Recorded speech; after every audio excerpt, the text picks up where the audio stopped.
And so onboarding call is all about tying them down, assuring them that there's no way that they're going to fail, make sure there's no buyer's remorse, and then setting expectations to reach each milestone and what needs to happen day in and day out.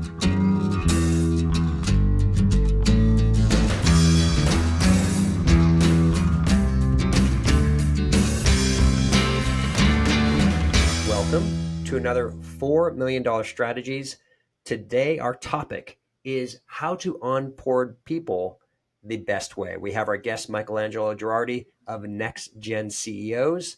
What do you recommend to make sure that we can onboard people the right way? In terms of onboarding, I'm speaking in terms of onboarding a client, right? So I make that onboarding call essentially my tie down sales call. If you're spending 3, 6, 9, 20, however much money you're spending on a high ticket item, you almost want to make sure that they're easy and coming into the program feeling successful, because there's a lot of nerves. And I know me for myself, first investing 16 grand in my first mastermind, I was like, holy moly, what did I just get myself into? And so it's good to take yourself back there and make sure that your new client on the other end feels confident that he or she's going to be successful and that they made the right decision. So the onboarding call, I call it a second sales call for the first part. And then you kind of go into the middle of the conversation where you're setting clear expectations. Here's how to contact me. Here are your resources. Here are what I call the 10 commandments of what needs to happen in order for you to be successful. So for fitness, for example, it is, hey, you need to hit your protein. You need to work out at least 3 times a week, gallon of water a day, XYZ. If you don't do these things, you won't be successful. For business, right? You got to send 100 messages a day. You have to look at your ad manager every day. You have to track your KPIs, create your SOPs. So there are certain things that every successful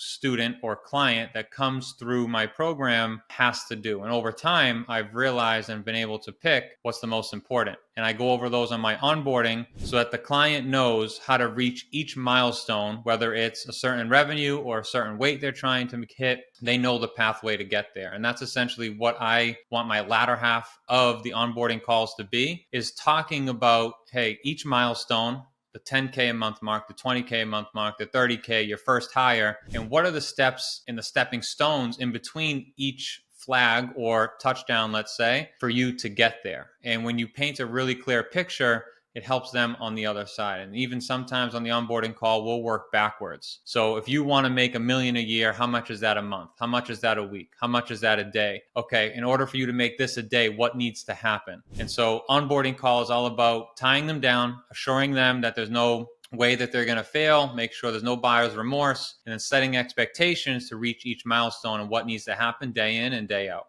Love that. I love it how you go through. What is the biggest challenge you see when you are trying to onboard people, or when it ends up failing the process? I think, again, this is about replicating myself in some way, but when you don't set clear expectations, the biggest challenge is having, example, a client who expects to lose 10 pounds in their first 2 weeks, or someone who thinks they're going to throw up a video on Instagram and make $100,000 from one piece of content, right? So challenge is making sure that people aren't buying into the fancy marketing stuff they see online of people making $1 million in 3 days and losing 50 pounds in 2 weeks. We have to set goals that are achievable and attainable. No, great advice there. The wonderful thing, right, of the internet is even with $4 million strategies, folks, you can't get them all done in one day. We, matter of fact, only recommend doing one per quarter. And if you do one per quarter, you're going to actually continually increase the value of your business, but you have to chunk away and do it the right way. Michaelangelo, thank you so much for your tips